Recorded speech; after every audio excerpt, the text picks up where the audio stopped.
나라가 나를 버렸을 때 당신은 과연 무엇을 하시겠습니까?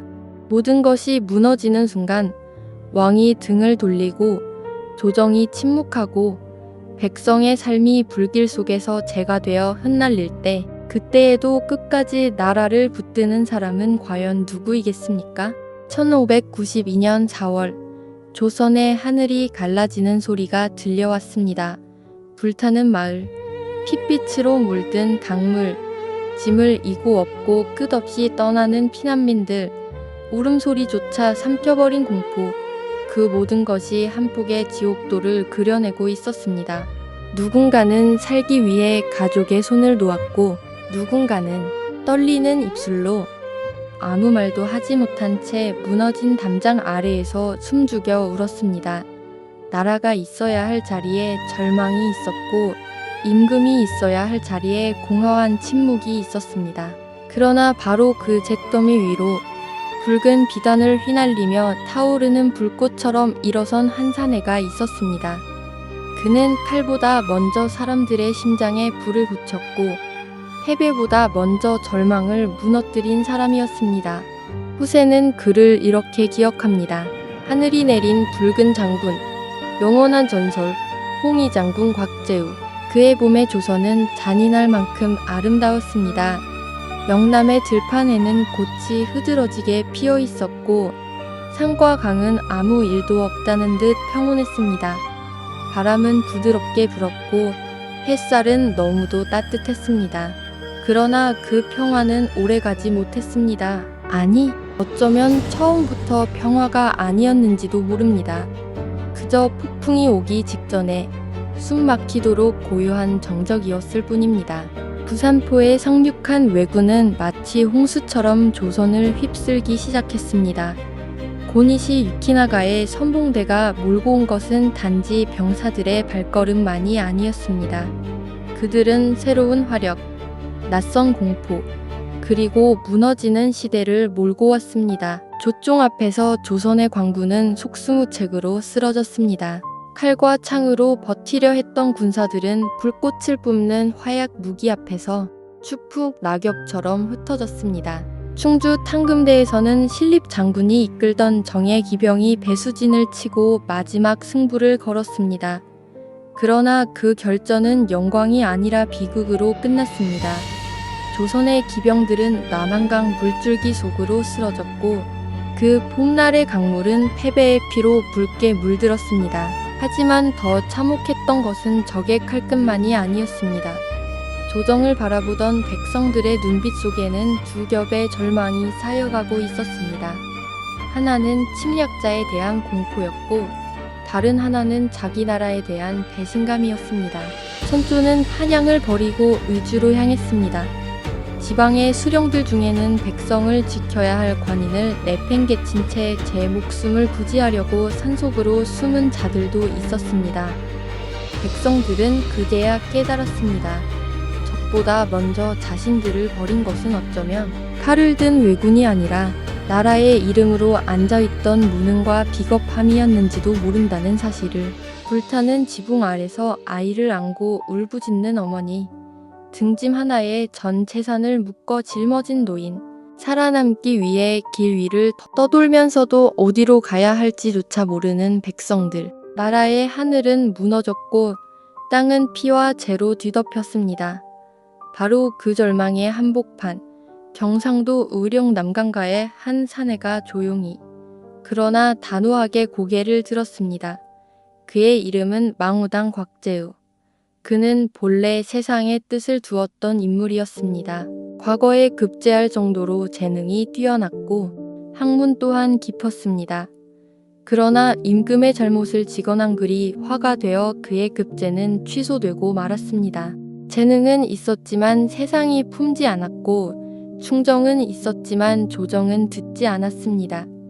그래서 그는 벼슬길에 허망함을 뒤로 한 채 남강가에 응거하면 악시와 독서, 사색과 학문으로 세월을 보냈습니다. 사람들은 그의 거처를 망우당이라 불렀습니다. 근심을 잇는 집.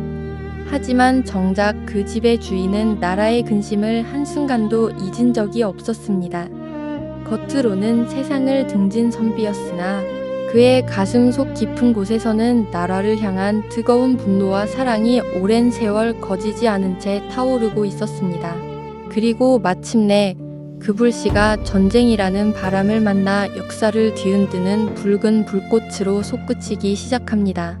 왜군이 의령 턱밑까지 다가왔다는 소식이 전해지던 날, 곽재우는 평생 손에서 놓지 않았던 책을 조용히 덮었습니다. 그것은 단순히 독서를 멈춘 순간이 아니었습니다. 그것은 응거하던 선비의 삶이 끝나고 나라를 위해 몸을 던지는 전사의 시간이 시작되는 순간이었습니다. 곽재우는 망설이지 않았습니다. 그는 집안의 노비와 친척, 뜻을 함께할 수 있는 사람들을 불러 모았습니다. 그리고 가산을 모두 털기 시작했습니다. 곳간에 쌓아둔 곡식도, 집안의 재물도, 평생 모아둔 살림도 아끼지 않았습니다. 심지어 아내가 아끼던 붉은 비단옷까지 내놓아 무기와 군량을 마련했습니다. 그에게 지금 필요한 것은 집안의 안락함이 아니었습니다. 무너져가는 나라 앞에서 선비가 침묵하지 않는다는 증명이었습니다. 나라가 풍전등화인데 선비가 어찌 글자만 읽고 앉아 있겠는가? 내 몸을 던져 나라를 구하지 못한다면 이 몸으로 살아서 무엇을 하리요? 1592년 4월 22일 의령 세갈리 느티나무 아래에서 마침내 북소리가 울려 퍼졌습니다. 그 북소리는 단순한 출정의 신호가 아니었습니다. 오랜 침묵을 깨뜨리는 시대의 북소리였고 무너진 민심을 다시 깨우는 심장의 울림이었습니다. 처음 모인 사람들은 많지 않았습니다. 친척, 노비, 그리고 뜻을 함께한 몇몇 이들, 수십 명 남짓의 초라한 시작이었습니다. 하지만 역사는 원래 가장 작은 불씨에서 시작됩니다. 그리고 곽재우는 그 불씨를 단숨에 전설로 바꾸는 방법을 알고 있었습니다. 그는 아내의 붉은 비단으로 천릭을 지어 입었습니다. 백마 위에 올랐고 하늘을 향해 우뚝 섰습니다. 그 모습은 한 명의 의병장이 아니라 패배에 짓눌린 시대 앞에 던져진 하나의 상징이었습니다. 나는 청강홍의 장군이다. 하늘이 나를 보내 이 땅의 외적을 멸하라 하셨다. 이 외침은 허세가 아니었습니다. 그것은 절망에 빠진 백성들에게 눈에 보이는 희망을 만들어주는 선언이었습니다.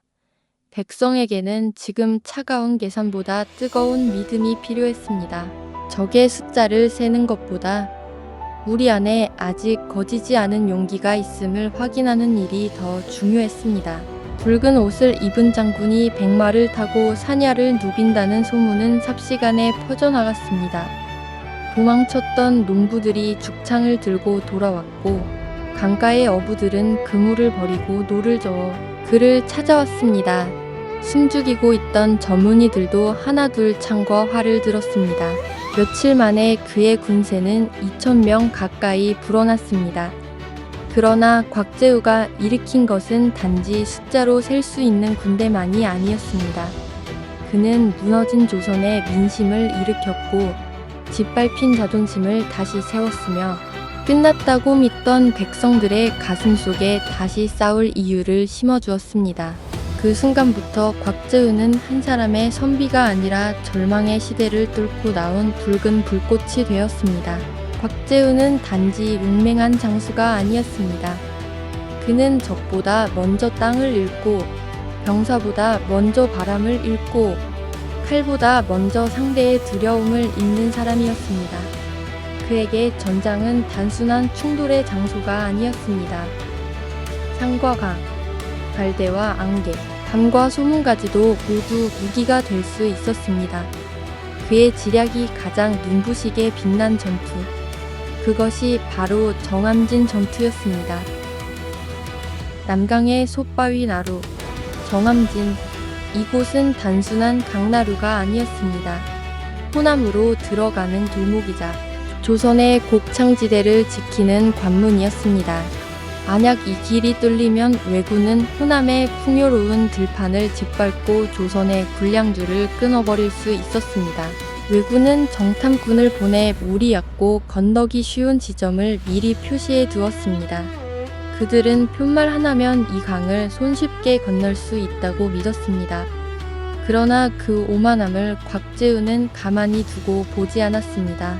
밤이 깊자 그는 사람들을 이끌고 조용히 움직였습니다. 왜군이 꽂아둔 푯말을 뽑아 깊은 늪지대와 수렁 쪽으로 옮겨놓은 것입니다. 그리고 숲속 곳곳에는 허수아비를 세우고 그 위에 붉은 천을 둘렀습니다. 멀리서 보면 마치 수많은 홍해군이 숨어있는 듯한 형세. 보이지 않는 두려움을 먼저 심어놓은 것입니다. 새벽이 찾아왔습니다. 남강 위에는 짙은 안개가 하얗게 내려앉았습니다. 강물도 갈대숲도 사람의 숨결도 모두 가려질 만큼 짙고 무거운 안개였습니다. 왜군은 자신들이 세워둔 푯말을 믿고 강으로 뛰어들었습니다. 하지만 그들이 발을 디딘 곳은 안전한 여울이 아니었습니다. 허리까지 빠지는 진흙탕, 발을 빼려 할수록 더욱 깊이 삼켜버리는 수렁. 그곳은 길이 아니라 함정이었습니다. 적이 허우적대기 시작하던 바로 그 순간, 갈대밭과 숲속 안개 뒤편에서 곽재우의 명령이 날카롭게 떨어졌습니다. 쏴라. 한 놈도 살려보내지 마라. 화살은 안개를 찢고 쏟아졌습니다.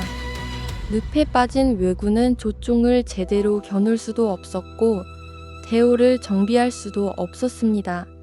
아픈 안개, 발밑은 수렁, 사방에서는 비처럼 쏟아지는 화살, 전장은 순식간에 공포의 늪으로 변했습니다.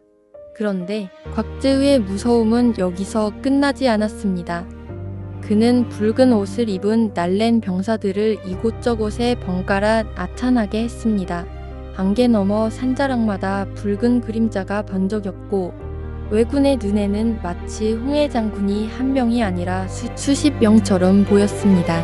겁에 질린 적군은 외쳤습니다.